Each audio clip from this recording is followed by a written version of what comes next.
Meus caros irmãos e irmãs aqui no santuário, você que nos acompanha de casa, estamos celebrando a Páscoa de nosso Senhor Jesus Cristo. Para nós cristãos e católicos, o dia mais importante do ano. Se é bem verdade que nos reunimos aos domingos para a nossa Páscoa semanal, nós estamos celebrando hoje a nossa Páscoa anual, que ela vem após o Tríduo Pascal. Fizemos uma caminhada longa de 40 dias, fomos com o Senhor também para o nosso deserto existencial, para vencer as nossas tentações, para nos tornarmos um pouco mais santos, para podermos celebrar a Páscoa dele e a nossa Páscoa. Páscoa é passagem. A palavra Páscoa, Peshá, significa passagem. Lembra a Páscoa judaica, a Páscoa de Cristo e a nossa Páscoa. A Páscoa judaica, a saída do Egito para a terra prometida, a libertação da escravidão. A Páscoa de Jesus, passagem da morte para a vida, num corpo glorioso, a matéria espiritualizada, o espírito materializado. Não é matéria como a nossa, mas se pode tocar. Jesus vai dizer para Tomé: toca, toca. Ele vai comer um peixe, então é matéria. Mas ele atravessa a parede, as portas fechadas, ele aparece e desaparece. É um novo modo de existir do ressuscitado, não mais reconhecido pela face, porque a face de Cristo é aquela do Tabor, é aquela face que não se olha. É por isso que em todas as aparições do ressuscitado, os evangelistas dizem: Jesus disse, a paz esteja convosco. Ele mostra as mãos e o lado.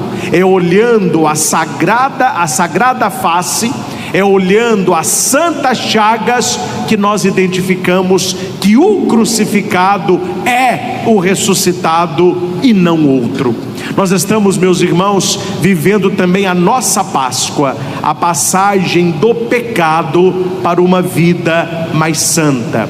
Por isso, a penitência quaresmal, a oração quaresmal, o jejum quaresmal, os mutirões de confissão, a via sacra e tudo aquilo que a igreja nos oferece nesta nossa caminhada rumo à vida que não tem fim. Este é o dia que o Senhor fez para nós. Alegremo-nos e nele exultemos. Meus irmãos, o texto que foi proclamado na sua riqueza, eu quero destacar apenas 6 pontos para que possamos entrar no texto e trazer o texto para o contexto da nossa vida. Porque saber que Jesus ressuscitou há 2000 anos atrás não vai mudar muita coisa. É necessário trazer esta ressurreição para a nossa vida. É necessário ir com Madalena ao túmulo. É necessário correr com Pedro e com o discípulo amado. É necessário ver os sinais. É necessário crer. É necessário testemunhar. O texto lido no versículo 1 vai dizer que Maria Madalena, ela vai ao túmulo quando ainda estava escuro. Primeira lição, meus irmãos: não deixemos de procurar Jesus quando as noites escuras vierem sobre nós. Nós vamos enfrentar momentos difíceis, problemas, perda de entes queridos, podemos ficar doentes, pessoas que nós amamos podem ficar doentes. É aquilo que São João da Cruz vai dizer: a noite escura. Quando você reza e parece que Deus não ouve, quando você reza e parece que Deus não vê, quando você reza e parece que Deus não responde, é a noite escura. Para muitas pessoas, a noite escura é uma desculpa para dormir, é uma desculpa para não ir, é uma desculpa para não servir, é uma desculpa para não amar. Mas não foi desculpa para Maria, lá de Madalena, Magdala, o nome da cidade. Por isso Maria Madalena, Miriam de Magdala, ela não consegue dormir, e de madrugada ela vai ao sepulcro. A verdadeira fé, ela continua caminhando mesmo na escuridão. Infelizmente, meus irmãos, eu conheço pessoas que enfrentaram a noite escura da vida e perderam a fé. Não foram mais à igreja, não rezaram, não acreditaram mais. Madalena, mesmo estando escuro, ela vai buscar o seu Senhor. E aqui vale a pena lembrar quem é esta mulher. Muitos atribuem a ela a questão da prostituição. Maria Madalena nunca foi prostituta. Não existe na Escritura referência alguma a Maria Madalena como a tal prostituta. É porque eles interpretam a Bíblia naquela mulher que era prostituta e que tocou no Senhor como se fosse Madalena, e não é Madalena aquela mulher. O que a Escritura nos revela é que Madalena teve um passado sombrio e ela era atormentada por 7 demônios. Aqui nós não vamos contar no dedo 7, mas o 7 significa ela tinha na vida dela a plenitude do mal. Quem a liberta? Jesus. E uma vez ela liberta, ela vai segui-lo. Permita-me ir a um texto que ainda virá, quando Jesus, na sua elegância, na sua redenção, quando esse texto termina, Madalena retorna ao túmulo.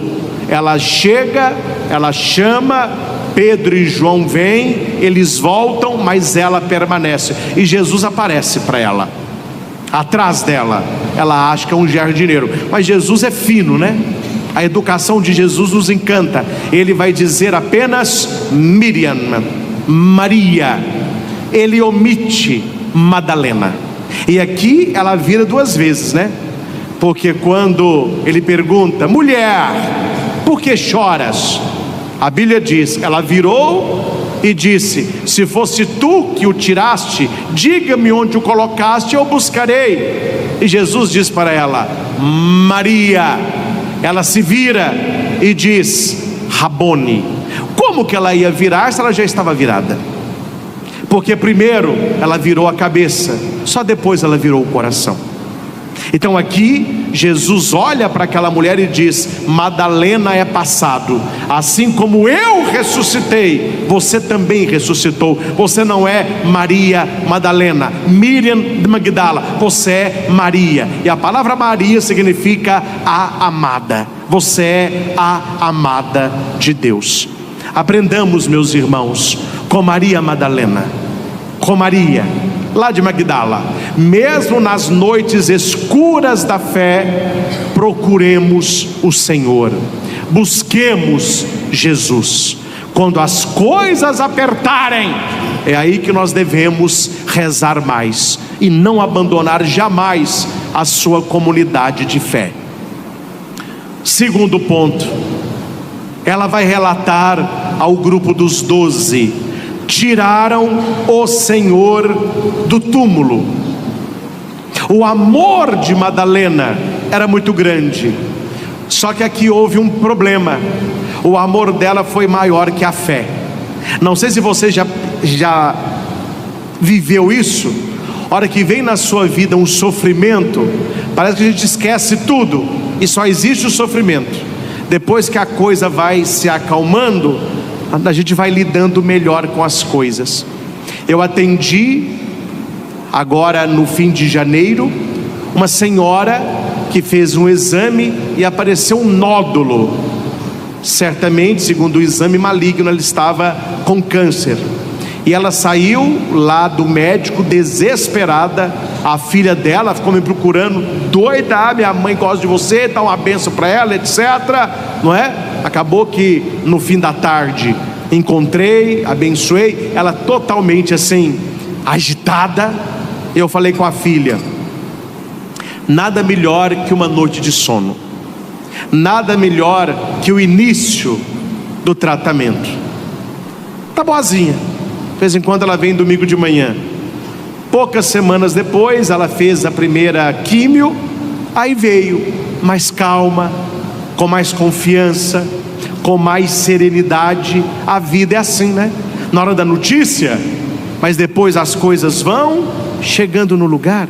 Maria tinha um amor muito grande, mas naquele momento de dor, ela esqueceu a palavra de Jesus, que Jesus tinha dito: olha, nós vamos para Jerusalém, eu vou ser morto, mas ao terceiro dia eu ressuscitarei.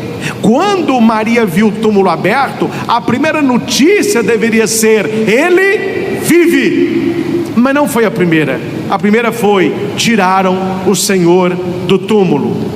Quantas e quantas vezes, meus irmãos, nós olhamos para situações de morte e parece que Deus nos abandonou. Deus nunca nos abandona. É preciso, nos momentos, saber que Ele nunca se ausenta de nós. A sua presença pode ser invisível, mas ela é real. Terceiro ponto: correram Pedro e o outro discípulo. Esse outro discípulo é João. Ele não diz o nome dele, ele põe o discípulo amado, porque João simboliza a igreja. O verbo é interessante, que é o verbo correr. E o verbo grego usado neste texto não é só um correr com pressa, é um correr de maratona, é um correr de competição, é um correr que tem tempo, é um correr que tem urgência. Quem ama tem pressa. Vamos repetir? Quem ama tem pressa.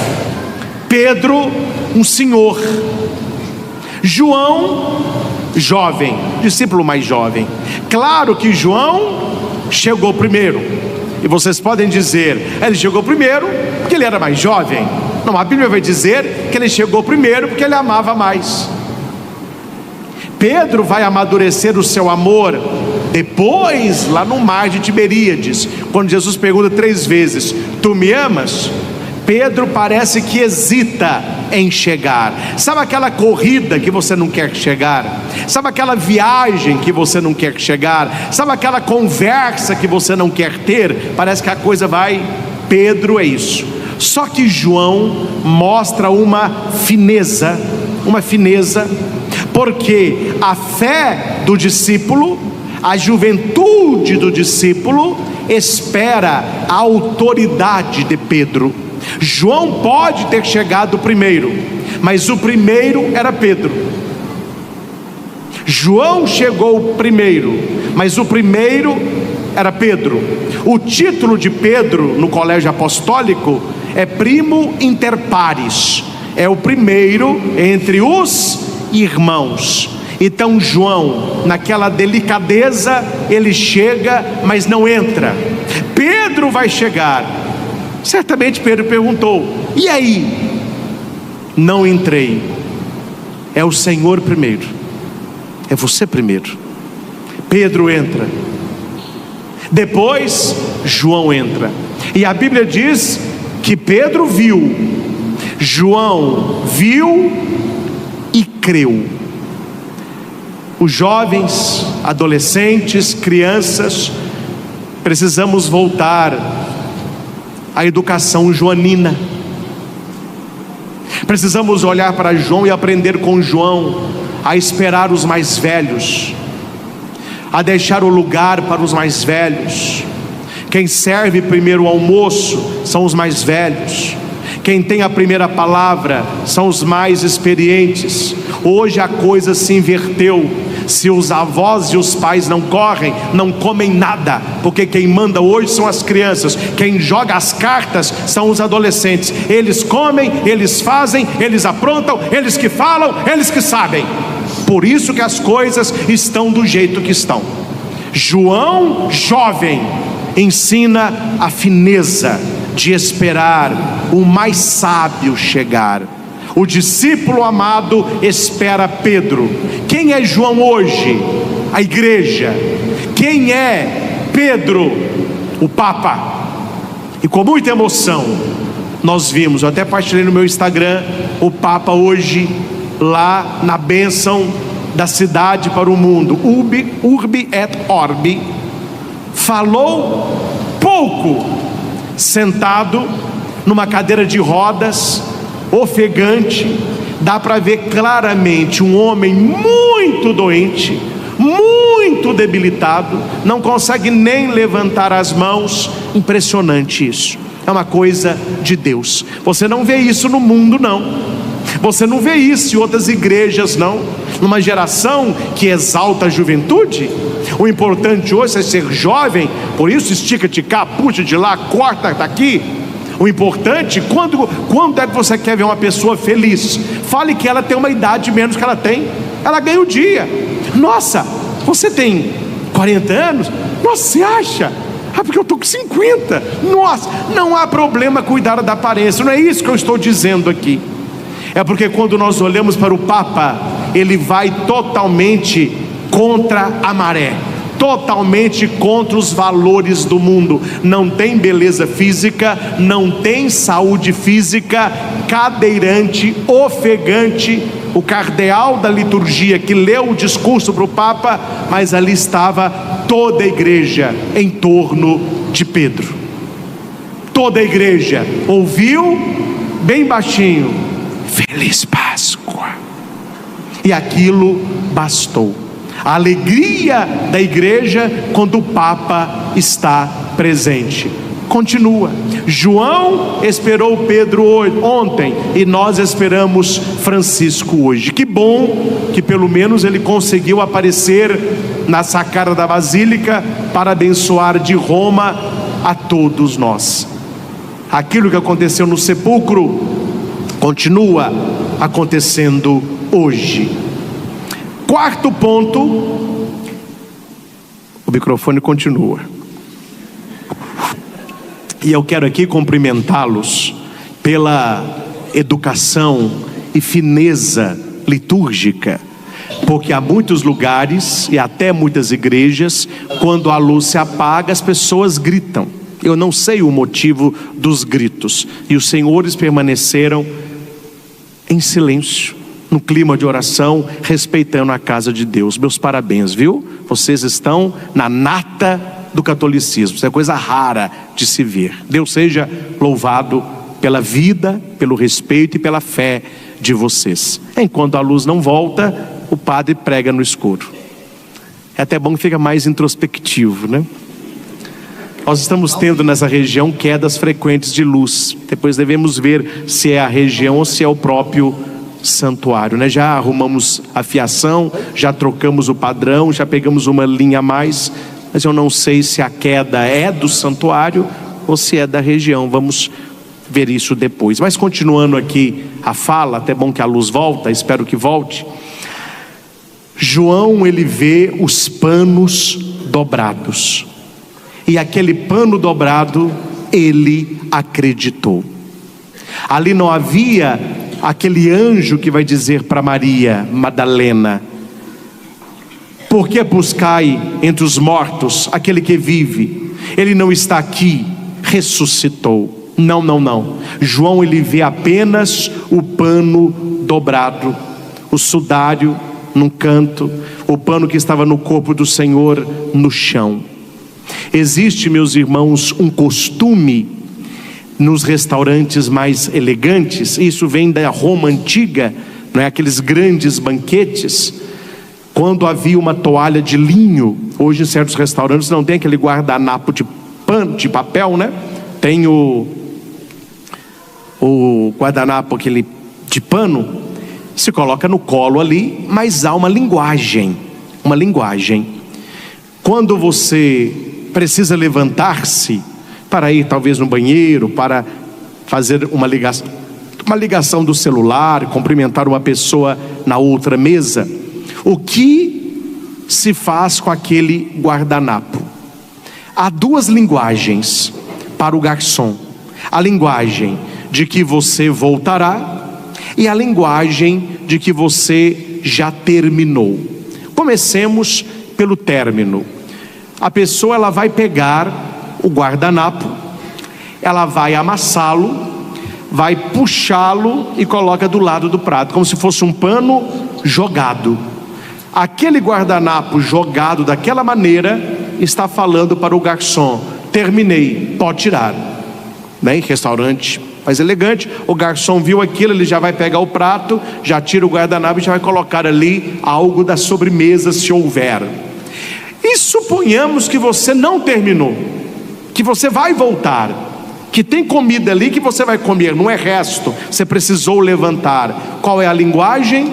Você pega aquele guardanapo de pano, você vai dobrá-lo, não vai amassá-lo, e coloca ele dobradinho do lado direito superior do prato. O garçom, ele vai olhar, ele não vai tocar no prato. Aquele guardanapo diz: volto logo, só vou ali, estou voltando. É por isso que João acredita, porque o pano que estava no rosto de Jesus estava dobrado na cabeceira. E para quem sabe ler um pingo e letra, né? Eu não sei se foi Jesus, eu não sei se foi um anjo da ressurreição. Eu só sei que alguém delicadamente dobrou aquele pano que estava no rosto e colocou no cantinho, não jogou para o lado não. O que significa este pano dobrado? Só vou ali, eu volto, daqui a pouco eu volto. A igreja acredita na parousia, na volta de nosso Senhor. Hoje pela manhã eu partilhava, e quero apenas citar a frase: para quem crê, nenhum sinal é necessário. Para quem não crê, nenhum sinal é suficiente. Para quem não crê que Jesus ressuscitou, você pode mostrar na Bíblia, você pode mostrar na ciência, pode fazer teste de carbono 14, pode levar a pessoa tendo sepulcro, a pessoa continuará não crendo. Mas a pessoa que tem fé, apenas pelo testemunho da igreja, ela vai dizer: o Senhor ressuscitou. É a fé simples de João que consegue ver num pano dobrado o sinal da ressurreição. Permitam-me, meus irmãos, abrir aqui um outro parênteses para ajudá-los na vida espiritual. Claro que eu não o faço, mas certas pessoas que me procuram para aconselhamento, mas eu tenho uma vontade de dar uma lavada nessa pessoa, só que eu não faço, nunca fiz. Mas que dá vontade, dá vontade. E por que, para você ter vontade de lavar a cara da pessoa? Que todo mundo enxerga os sinais, ela não. A tragédia já foi anunciada, não é de agora. Ela já está num caminho errado há tempos, fazendo escolha errada há tempos, frequentando lugares errados há tempos, andando com gente errada há tempos. E o que ela esperava no final? Que tudo desse certo. Então aqui nós aprendemos o valor dos sinais. Veja os sinais na sua família, veja os sinais positivos ou não no seu namoro, veja os sinais no seu casamento, se a coisa está indo bem ou não. Veja a maneira como seu filho chega em casa, como ele permanece, como ele sai. Leia os sinais, se tem algo ou não. A dor é um sinal de que o corpo não está bem, e há pessoas que não sabem ler os sinais do próprio corpo, oxalá da própria vida. João me ensina isso. Ele sabe ler os sinais, sinais da ressurreição, sinais da Páscoa. Aí, meus irmãos, nós queremos ver os sinais da Páscoa, mas a gente não consegue ver os sinais de Deus na própria vida, os sinais de Deus no próprio estudo, no próprio trabalho, nos nossos relacionamentos. Páscoa é para nos pesar nos sinais de Deus.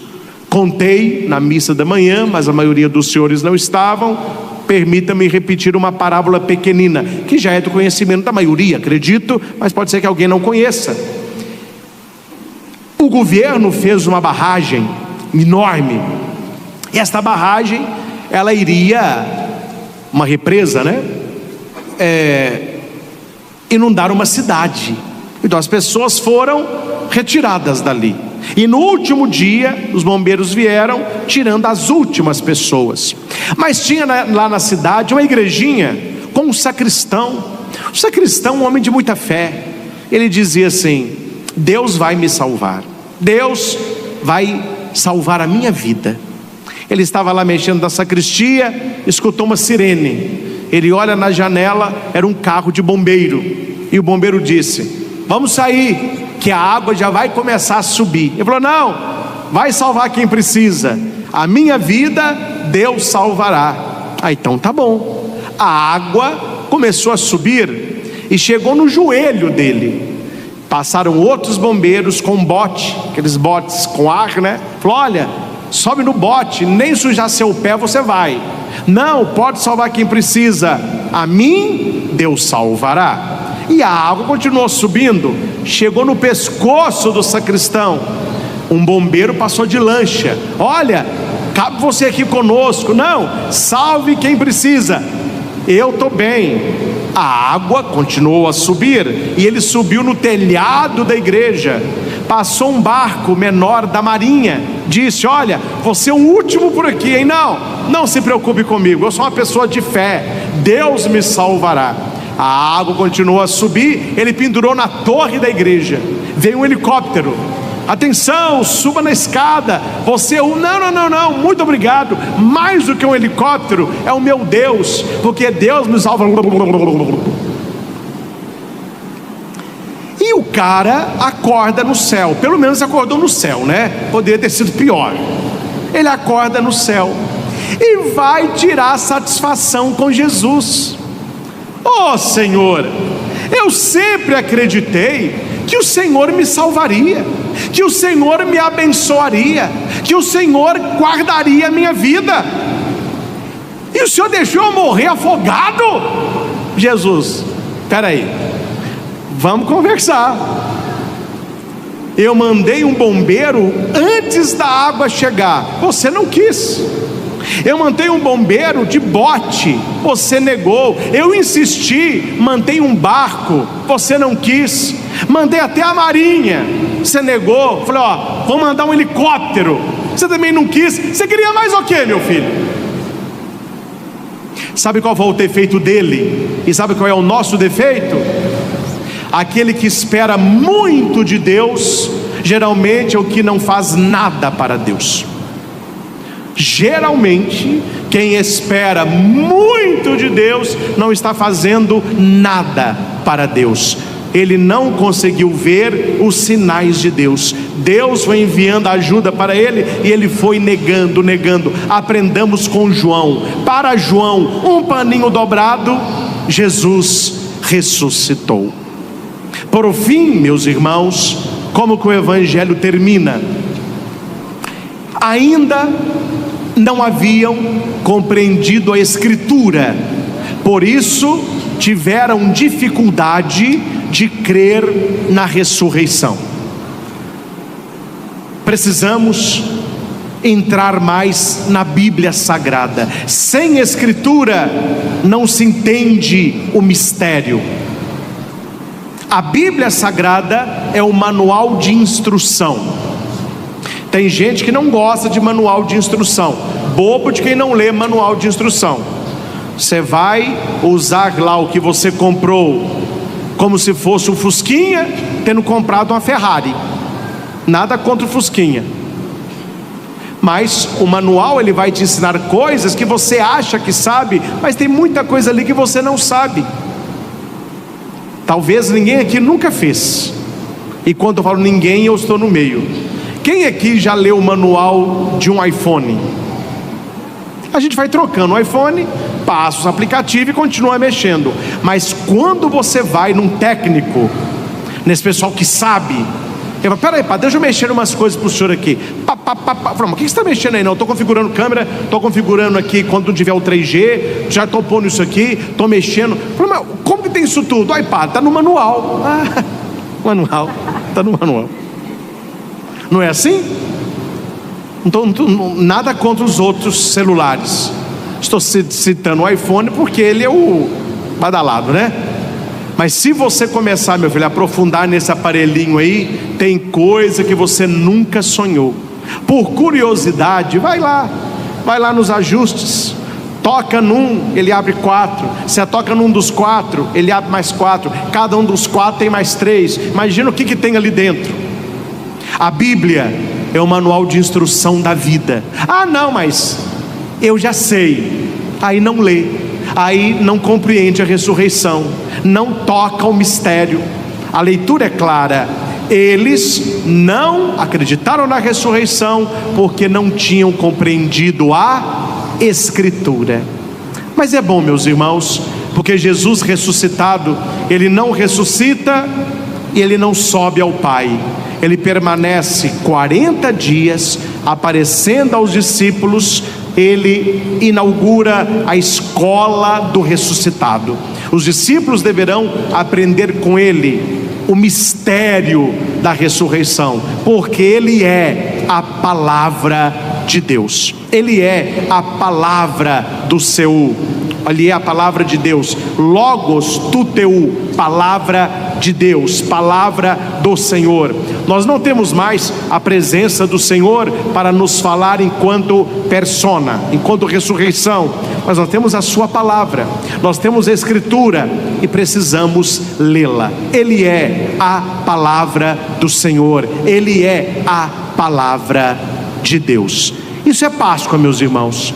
É irmos na igreja como se fosse um grande sepulcro e sairmos daqui com a certeza: Ele está vivo, Ele ressuscitou. Alguém me disse uma vez assim, sabe: ô padre, eu tenho inveja, eles inventaram agora inveja branca. Eu não sei se inveja tem cor. Inveja branca é pecado? Eu falei: olha, minha filha, eu não sabia que inveja tinha cor, mas o que é essa inveja branca? Ah, padre, eu tenho uma inveja branca dos apóstolos. Imagina que alegria andar com Jesus, ouvir Jesus, tocar Jesus. Eu não tenho inveja nenhuma. Que inveja que eu tenho dos apóstolos? Os apóstolos andaram com Jesus 1000 dias, 3 anos. Eu ando com Jesus desde que eu era pequenininho. Eles participaram com Jesus de uma ceia, a primeira missa. A gente pode participar da missa diária. Eles tiveram Jesus ao lado deles. Nós podemos ter Jesus dentro de nós, no coração. A ressurreição de Cristo permanece na história pelo pão da palavra e pelo pão da Eucaristia. Sempre é Páscoa no coração daquele que crê. O Senhor ressuscitou. Aleluia. Finalizo esta nossa pregação com um texto poético a respeito do domingo de Páscoa. É mais um texto do livro, né? Que eu contei para eles. Foi ontem. Na vigília pascal, iríamos, mas vai sair. Mas eu estava planejando uma surpresa com a editora Ave Maria, um livro para a quaresma, para que nós tivéssemos leituras espirituais na quaresma. Eu penso que a gente tem que dar o pão, né? Porque o padre fala: reza mais, tenha vida espiritual. Então eu vou colocar na mão de vocês um livro para vivermos a quaresma. E este livro teria uma homilia por dia, um esquema por dia, um texto por dia, uma oração por dia. E uma oração você fazer de manhã e à noite, do tempo da quaresma. E eu coloquei alguns poemas, que eu não sou poeta, mas me arrisquei ali, escrever alguns. E ontem eu li um sobre a vigília pascal. E agora não é um poema, mas foi um texto que eu tive uma ideia de uma pregação que eu fiz há muitos anos em Cajuru. O tema da pregação era: vamos com Madalena ao sepulcro. Eu criei um texto assim: se naquela época eu estivesse lá, como seria a minha ida com ela ao sepulcro? Claro, Madalena não iria sozinha, nós estaríamos certamente com ela. Amém? Então você estaria dormindo? Não sei, né? Mas o texto é este. É um presente para vocês, porque vocês estarão ele nas mãos, se Deus quiser, até o final do ano, no início do próximo, que a gente já fechou um outro livro sobre família e já tem um outro sobre casal. Demorou, mas agora vamos pôr o negócio para funcionar. Estou esperando de oração. Mas vamos lá. O texto se chama Vamos com Madalena ao sepulcro.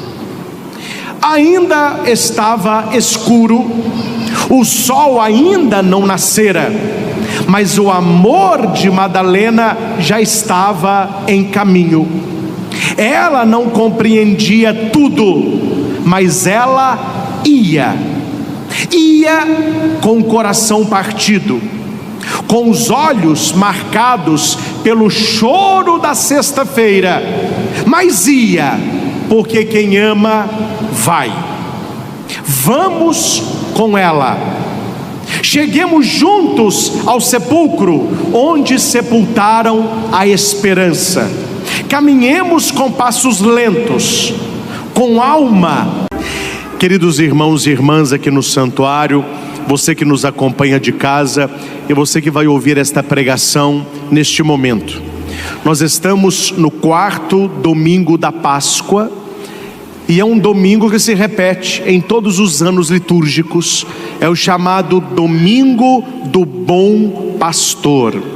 Quando se fala de pastor, se lembra de ovelha, e quando se fala de pastor e ovelha, há uma relação de confiança, de convivência e de intimidade. Lembremos-nos do Papa Francisco, quando ele dizia que os pastores da igreja devem ter cheiro de ovelha, porque na verdade os pastores de ovelha o têm. Quando se fala de pastor e ovelha, a palavra maior que tem que ressoar no nosso coração é convivência, intimidade, amor recíproco. Aqui tem algo interessante. Por que nós somos cristãos? Por que nós somos católicos? Por que nós fazemos o que fazemos? Por que de missa? Por que de adoração? Por que de vida sacramental? Porque nós queremos ter intimidade com Jesus Cristo, nós queremos conhecê-lo, nós queremos entrar no coração dele e permitir que ele entre no nosso. Se isso não acontecer, nós teremos apenas religião. E o que nós vemos na sociedade hoje? Que pessoas que têm só de religião mudam de igreja como trocam de blusa. Essa não está boa, eu pulo para aquela. Essa aqui também não me agradou, tem mais umas 40 mil para eu escolher por aí. Não é questão de religião, é questão de espiritualidade, de criar raízes em Jesus Cristo e alimentar essa espiritualidade pela religião católica, porque somente a religião, ela não cria intimidade. Veja que entre os 12 escolhidos, um era traidor. Jesus vai chamá-lo de amigo, mas ele não foi amigo de Jesus. Então tudo que nós fazemos e tudo que o Senhor confiou à sua igreja é para que nós tenhamos convivência com Ele, intimidade com Ele, partilhar a vida com Ele. Repita: nós não cremos numa doutrina. Nós não cremos numa doutrina. Nós não cremos num livro. Nós não cremos no livro. Nós não cremos numa ideia. Nós não cremos numa ideia. Nós acreditamos numa pessoa. Nós acreditamos numa pessoa. Jesus de Nazaré. Jesus de Nazaré. Amém? Amém. Esta é a nossa fé. Esta é a nossa fé. E por causa dele, nós conhecemos a Sagrada Escritura, celebramos a Eucaristia, ouvimos a sua palavra, o recebemos na Eucaristia, buscamos a confissão. Para que isso? Porque eu quero conviver com Jesus Cristo. Acredito que todos aqui têm amigos, amigas, uma pessoa que te ama de verdade. Como que você pode ter amigo se você não convive com essa pessoa? A maioria de vocês eu conheço de vista. Alguns a gente convive mais próximo aqui no santuário. Um eu atendo, uma confissão, outra. São níveis de relacionamento, né? Outros a gente fala, ô padre. Outros, ei. Mas a minha pergunta é: os mais próximos a mim e os mais distantes aqui no santuário me respondam: o que falta para que eu e qualquer pessoa aqui no santuário sejamos grandes amigos? É uma palavra só, quem acerta? Convivência. Através da convivência vem a intimidade, vem etc. Quando você convive com alguém, você vai se tornando o que dessa pessoa? Íntima, amigo. Aí você começa na casa dela, ela vai na sua casa, aniversário, para convivência. Não há como ter amizade se você não convive com a pessoa. Não há como ser amigo de Jesus e olhar para Jesus e falar: tu és o meu pastor, se você não tem convivência com Ele. E só a missa é muito pouco, é essencial. É a Páscoa semanal, domingo. Nós estamos aqui por causa dele, nós somos seguidores dele. Mas se você não alimentar esta chama durante a semana, não ter momentos de oração, de diálogo com ele, de leitura da palavra, de silenciar o coração, de escutá-lo e não apenas ouvi-lo. Todo mundo ouve a palavra, mas poucos a escutam. Ouvir é entrar pelo ouvido, tanto que nós temos dois, né? Como diziam as nossas mães, um entra e o outro. Jesus não diz: as minhas ovelhas me ouvem. Ele vai usar o verbo escutar. As minhas ovelhas me escutam. Qual é a diferença entre ouvir e escutar? Ouvir é tudo aquilo que faz barulho, que tem som e que entra pelo seu ouvido. Entrou no seu ouvido, você ouviu. Escutar é atenção focada. Quando você escuta alguma coisa, você coloca a sua vida, você coloca a sua atenção, você coloca o seu ser ali. Qual é a reclamação de muita mulher casada quando me procura para ajudar no casamento problemático? Padre, o meu marido não me escuta. Só que o marido vai dizer: pode falar, eu estou ouvindo. Mas a mulher não quer um homem que a ouça, ela quer um homem que a escute. Ouvir, meu filho, você ouve mexendo na panela, se ouve em televisão, se ouve mexendo no celular, se ouve brincando com pet. Agora, escutar, você olha para a pessoa, você tenta entendê-la, você dá devolutiva de cabeça, de olhar, de gesto. Então Jesus não quer um rebanho que apenas esteja ouvindo, mas Ele quer um rebanho que esteja escutando. A primeira leitura dos Atos dos Apóstolos vai dizer qual é a missão daquele que tem intimidade com Cristo. E a missão é o testemunho. Qual é a nossa missão? O testemunho. O que significa testemunhar Jesus? É mostrar para o mundo o quinto evangelho. O quinto evangelho. Quantos são os evangelhos? Quais são? Mateus, Marcos, Lucas e João. Qual foi o primeiro a ser escrito? Marcos, é o menorzinho, é a fonte quelle. É de Marcos que Mateus bebeu. Mateus é o segundo. Depois Lucas, muito inteligente médico, ele vai dizer que todo mundo estava escrevendo bobagem. Aí ele quis fazer uma apuração séria, colocar a história de maneira mais profunda. Lucas se encontrou com Nossa Senhora. Tem coisas que só tem no Evangelho de Lucas que se refere a Maria, porque São Lucas conversou com ela, e Lucas escreve o seu Evangelho, e depois do Evangelho ele já escreve os Atos dos Apóstolos. É Lucas que escreve tanto o Evangelho como Atos. E por último, o Evangelho perto ali do ano 90, João. O Evangelho teológico, mais difícil, belíssimo. Então esses são os 4 evangelhos. Mas eu disse para vocês agora que testemunhar Jesus é mostrar o quinto evangelho. Qual é o quinto evangelho? É a nossa vida. É a nossa vida.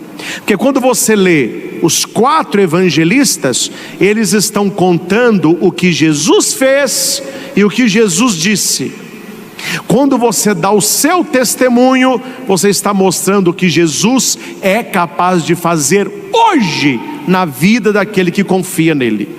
E nós temos aqui uma leitura complicada, e nós temos Paulo e Barnabé, 2 homens que testemunham Jesus com a vida e com os lábios. Só que a reação das pessoas é diferente. Lembro-me de um professor que eu tive no tempo de seminário. Ele ensinava a oratória sacra, como que a gente faz uma pregação. Ele dizia assim: o problema não é o que sai da sua boca, o problema é o que chega no ouvido do outro. Porque uma coisa é o que você fala, outra coisa é o que a pessoa ouve, de acordo com a vida que ela tem. A pregação de Paulo e Barnabé é a mesma. Não há uma pregação A e uma pregação B. A pregação é Jesus Cristo. Você que está com o folhetinho nas mãos, se quiser, olhe o versículo 45, como que os judeus receberam esta pregação. Porque Paulo e Barnabé, fiéis à graça de Deus, é importante ser fiel à graça de Deus. Eu sou o que sou pela graça de Deus, porque a graça de Deus a mim dispensada não foi estéril. Além de ser um sentimento de masoquista, é um pecado você não se amar, porque você é obra do Criador. Você é o que é pela graça de Deus, porque a graça não foi dispensada. Então Paulo e Barnabé, eles estão pregando cheio da graça de Deus, e as multidões ouvem. Versículo 45, vamos ler juntos. Ao verem aquela multidão, os judeus ficaram cheios de inveja. Ficaram cheios de inveja. Olha para você ver, eles estão pregando a palavra, evangelizando multidões.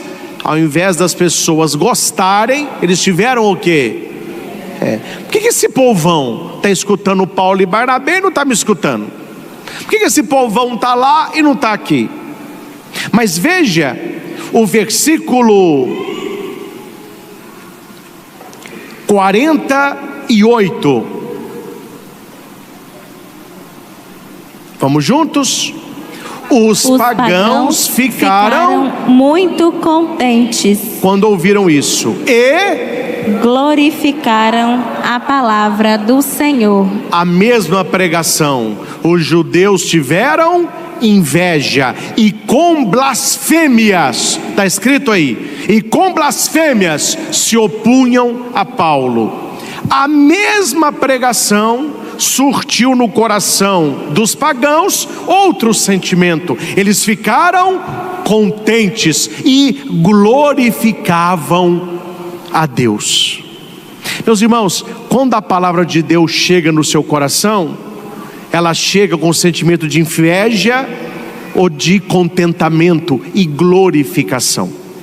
Veja que tem mais um versículo, o versículo 52. Os discípulos, porém, ficaram cheios de alegria. Versículo 45. Os judeus ficaram cheios de inveja. Os pagãos ficaram contentes. É o 48. E o 52. E os discípulos cheios de alegria. A mensagem é a mesma. Entendem o que é intimidade? Tem gente que lê a palavra e diz: eu tenho que mudar de vida, minha vida não está de acordo com a palavra de Deus não, me ajuda, Senhor. O outro lê o mesmo texto. Ah, bobagem. Isso aqui é uma bobagem. O importante é ser feliz. Isso aqui a missa é uma bobagem. Negócio de Bíblia aí. E a palavra é a mesma. Há pessoas que se deixam moldar e há pessoas que querem moldar a palavra à sua própria vida. Aqui, meus irmãos, nós precisamos entender uma coisa. Hoje, Paulo e Barnabé somos nós. E quando você começar a dar o seu testemunho na sua família, onde você trabalha, na sua sala de aula, na sua faculdade, nos seus amigos, há pessoas que vão ficar contentes e vão glorificar a Deus. Há pessoas que vão se encher de alegria, mas você vai criar inimizades. Há pessoas que não vão gostar porque você está falando de Deus, e muitas vão ter inveja de você. Foi assim com Paulo, foi assim com Barnabé, e será assim com todo aquele que testemunha a palavra. Porém, o final da leitura é o mais importante. Os discípulos, porém, ficaram cheios de alegria e do Espírito Santo. Não importa o que os outros dizem do seu testemunho, o importante é que Deus vai conservar a sua alegria e vai te dar a plenitude do Espírito Santo. Amém? Amém. Isso é o principal. Ah, padre, mas fulano não gosta, é problema dele. Ah, a pessoa não quer converter, problema dele. Ah, fulano de tal está incomodado com a palavra de Deus, é ele. Quando a você vai receber a alegria e o Espírito Santo. Se você tem intimidade com Cristo, e intimidade é devagarinho, ela vai aumentando dia a dia. O que eu posso fazer aqui como padre é mostrar o caminho, mas quem vai caminhar é você. Eu posso apontar a estrada, mas quem que vai segui-la é você. Deus se propõe, Deus não se impõe. A minha função de pregador é mostrar-lhes. Agora, o que você fará com isso não cabe a mim. Daqui a pouco tempo eu vou dizer: ide em paz. Aí daquela porta para fora é com você. E nós precisamos entender que intimidade com Cristo é um trabalho diário, uma vida de oração diária, a leitura do Evangelho do dia. Os mais devotos a Nossa Senhora, é bom que todos nós o sejamos, o Santo Terço. Como que a gente tem intimidade com Jesus, intimidade com Nossa Senhora, intimidade com o anjo da guarda? Se você se relaciona com ele. Onde alguém me disse assim: ó padre, você fica pregando como anjo da guarda, só fala do anjo da guarda como se fosse assim, um amigo seu. Eu nunca senti meu anjo da guarda. Eu falei: você não tem relacionamento com ele? Eu falei: com o meu eu tenho. Eu vou te contar, meu filho, ele me livra de cada uma, que é só ele mesmo, viu? E a gente nota, isso aqui só pode ser, ele te põe no lugar exato, com a pessoa certa. Um pequeno atraso, ele te livra de algo, se você tem relacionamento. Quando Jesus vai dizer que as suas ovelhas escutam a sua voz. Há muitas pessoas que vão à missa todo domingo, e espero que não tenha ninguém assim aqui, mas que pode ter pessoas aqui que estão apenas ouvindo a pregação. Elas não estão escutando a pregação. Aí termina a missa, elas são a mesma pessoa de antes da missa. Como que você me explica isso? Como que você me explica uma pessoa que ouve a palavra de Deus, que recebe a comunhão, que é abençoada, e ela sai da igreja igual ela estava antes da missa? Tem um problema aí? Tem um problema aí? Coloque na sua casa, eu te desafio, coloque na sua casa uma panela grande com um óleo quente, pega uma batata, tira a casca, e joga a batata lá, e me diga se tem alguma batata que não será frita. Não, eu me recuso. Aí você tira todos, tem uma lá. Não, eu não, eu vou continuar crua. Eu não quero. Isso existe, gente? Não tem como. Quando você joga a batata ali, ela vai ter uma reação. Assim é a missa. Nós estamos como se fosse aqui na unção de Deus. Como que essa palavra não nos transforma? Como que a Eucaristia que a gente recebe não nos transforma? Como que a bênção de Deus não nos transforma? Então é preciso deixar-se transformar em ovelhas dele. E aqui eu coloco apenas o final do Evangelho, que é muito bonito. Eu dou-lhes a vida eterna, e elas jamais se perderão, e ninguém vai arrancá-las da minha mão. O seguimento de Jesus passa por escutá-lo. Primeira etapa. Segunda etapa, segui-lo. Terceira etapa, estar nos seus braços, ou conforme o texto, nas suas mãos. Você que está nas mãos de Cristo, atenção, você pode sair de lá a hora que você quiser, mas assuma as consequências. Você pode viver a vida que você quiser, mas assuma as consequências. Agora, você estando na mão de Cristo, ninguém te arrancará de lá. Nem o diabo, nem pessoas, nem o pecado, nem a morte. A palavra de Deus é clara: as ovelhas que estão nas minhas mãos, ninguém as arrancará de lá. Deixa vir o lobo, deixa vir as tempestades, que venham os problemas, você está guardado nas mãos de nosso Senhor. Essa pode ser a sua oração hoje, antes de você dormir. Senhor, eu quero estar nas tuas mãos. Eu quero estar, Senhor, nos teus braços, protegidos por ti, afagados por ti, cuidados por ti. E quando nós nos sentimos nas mãos do Senhor, tudo muda. Quem está nas mãos de Cristo, você sente a tristeza transformando em paz, a tribulação em bonança, a doença em saúde, as trevas em luz, a confusão em claridade, o obstáculo em vitória, porque o Senhor cuida daqueles que nele confiam. Vale a pena confiar no Senhor. Não se tem notícia que o pastor abandonou a ovelha sequer, mas a ovelha que se abandonou, ele vai atrás. Ninguém nos tira das mãos de Cristo, mas você pode de lá saltar. Então, meus irmãos, levemos para a nossa semana esta palavra. Deus espera de mim um testemunho, assim como Paulo e Barnabé. Há pessoas que vão gostar, há pessoas que não vão gostar, quando a nós estaremos cheios de alegria e do Espírito Santo. Seguir Jesus não é uma atitude labial, é uma atitude experiencial, é uma experiência, não é uma fala, é uma vida. Escutá-lo, segui-lo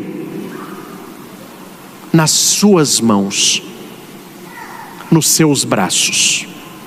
Finalizo explicando, talvez você ainda não saiba, mas vai saber agora, a beleza do quadro conhecido por muitos, Jesus, o bom pastor. Como que este quadro tem várias nuances do quadro, mas o quadro original, e muitos aqui já viram, é Jesus com uma ovelha no ombro. Ele segura duas patinhas de uma mão, duas patinhas na outra, e a ovelha é como se fosse um cachecol. Já viram isso? A minha pergunta é: por que esta ovelha está ali? Há muitas pessoas que não sabem. Ai, padre, por que a ovelha está lá? Por que ela está lá?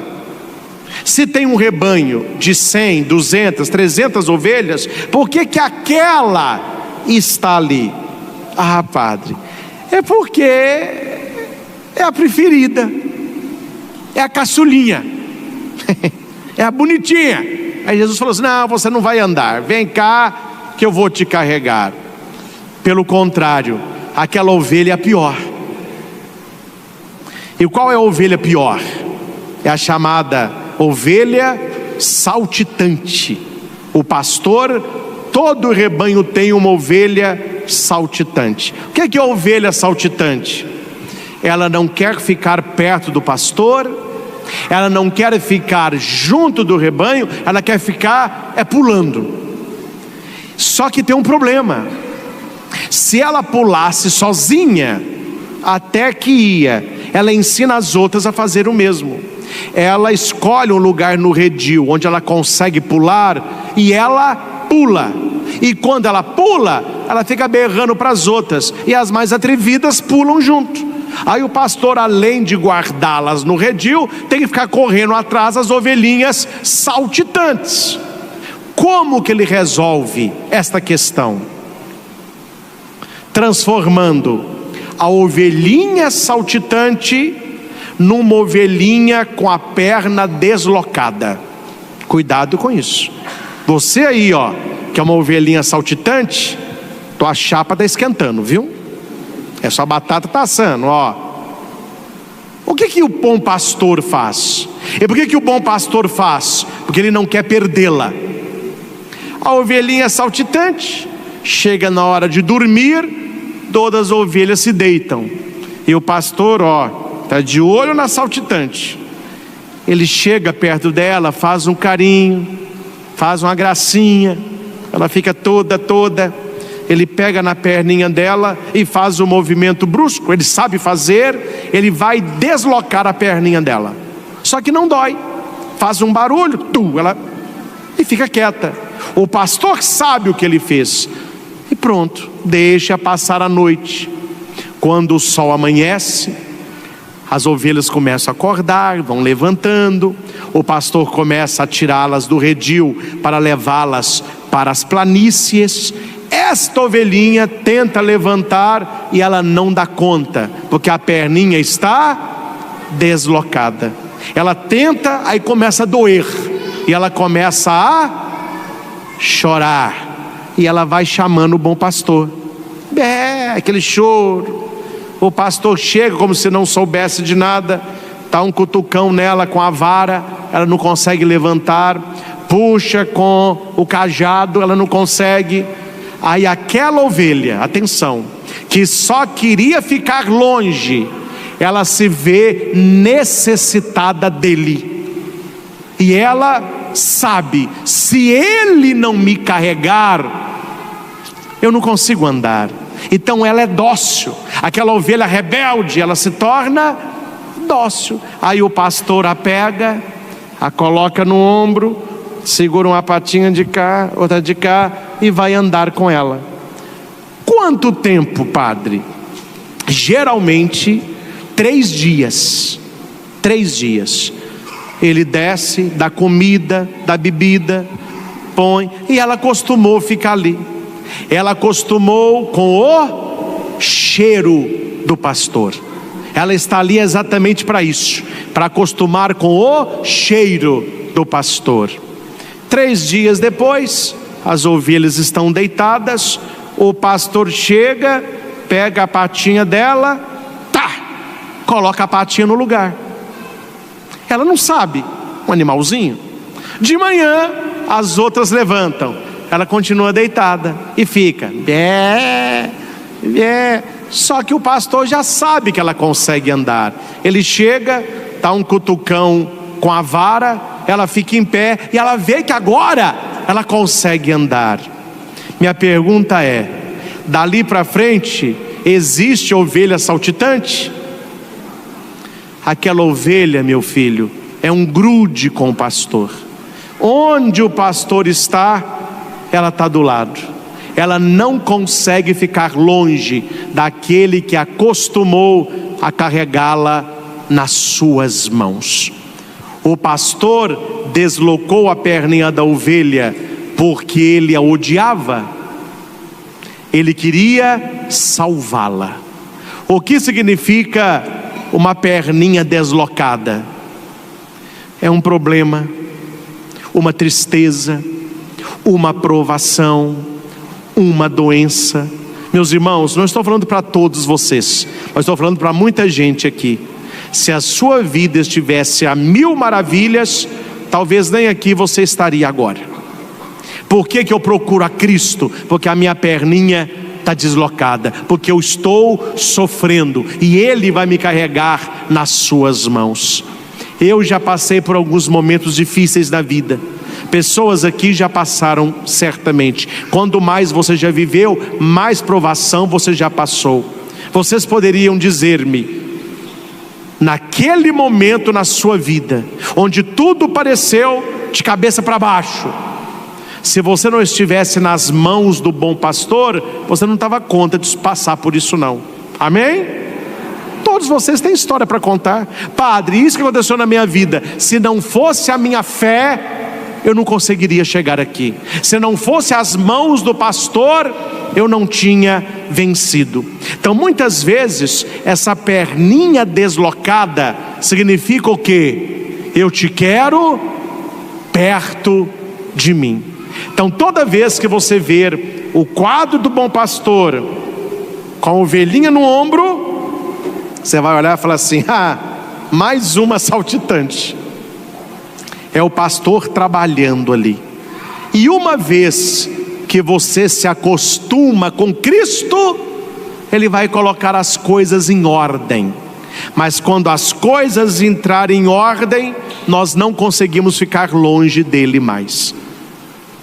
As minhas ovelhas escutam a minha voz, elas me seguem e ninguém poderá arrancá-las da minha mão. Vale a pena, meus irmãos, daqui para frente, essa releitura. Todo problema que aparecer na sua vida, toda tristeza que bater na sua porta, toda provação que aparecer no seu caminho, pergunte-se antes: será que eu estou perto do bom pastor? Será que eu estou grudado no bom pastor? Será que eu estou tendo relacionamento íntimo com Jesus? Ou isso que apareceu na minha vida é para que eu possa rezar mais? Nós terminamos há pouco aí a quaresma. Muitas pessoas acordaram para rezar o rosário da madrugada. Acordei alguns dias, não consegui acordar todos os dias, né? Só acordei alguns. Tem gente que, aí alguém me diz: padre, eu acordei os 40. Os 40? Os 40. Cochilava o dia todo, mas eu fiz os 40. Eu nem preciso perguntar. Ela não fez porque estava fazendo graça. Ela precisava de um milagre, para ela ou para alguém. Quem precisa de grandes graças, haverá de fazer grandes sacrifícios. É por isso, meus irmãos, que quanto mais próximo de Jesus nós estamos, e às vezes quanto maior é o problema, mais Deus a gente busca. Ele vai fazer na sua vida o que for necessário para não perder a sua salvação. Então vale a pena ser ovelhas próximas, para que não precisamos ter a perninha deslocada, para aprendermos que sem Ele nada fazemos, nada somos e não existimos. Feche os seus olhos um pequeno instante e traga agora à sua mente a imagem de Jesus com uma ovelha no colo. Cria na sua cabeça essa imagem: Jesus com uma ovelhinha no colo. Esta ovelha é você. Veja Jesus acariciando aquela ovelha, cuidando daquela ovelha, protegendo aquela ovelha. É isso que Jesus faz com cada um de nós. Nós que estamos nas suas mãos,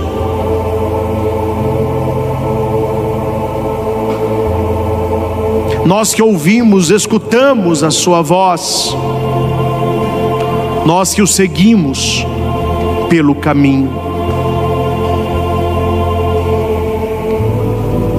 Eu não sei o que você está enfrentando na sua vida, eu não sei o momento pelo qual você está passando, mas uma coisa eu sei: você está no colo do bom pastor, você está nas mãos de Jesus, e Ele vai dizer: nada te arrancará das minhas mãos, ninguém te arrancará das minhas mãos, porque eu sou o teu pastor, um pastor que deu a vida por você, que derramou sangue por você.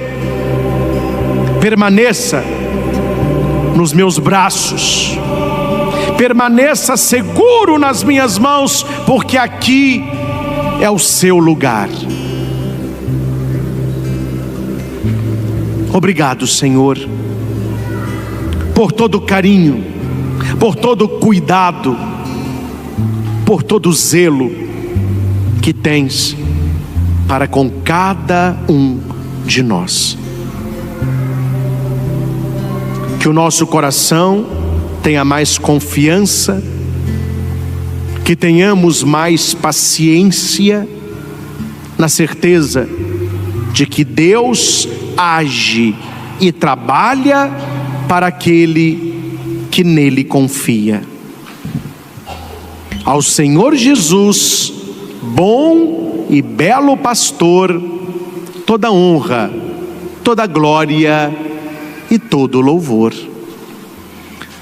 Louvado seja nosso Senhor Jesus Cristo, para sempre seja louvado.